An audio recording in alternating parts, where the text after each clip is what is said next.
tatay di gumay dinakip.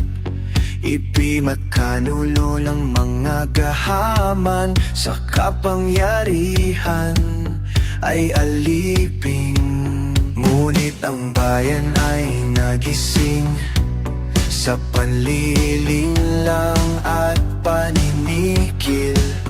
Kanya-kanyang paraan lumaban, protesta, blog at mga sigawan.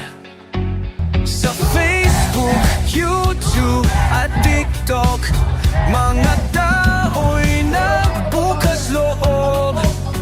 Ibinulwalas ang saloobing pagkakaisa'y nag-aalap sa hangin. Huwag niyong isisi sa kanya ang sugat ng ating bansa.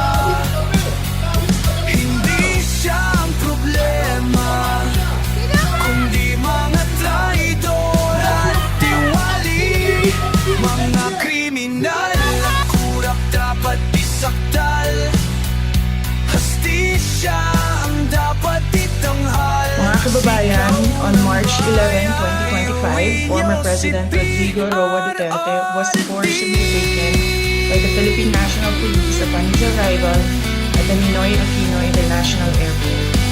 He was brought to Villamor Air Base, a military air base, detained for nearly 12 hours, and then flown out of the country on a private jet to The Hague.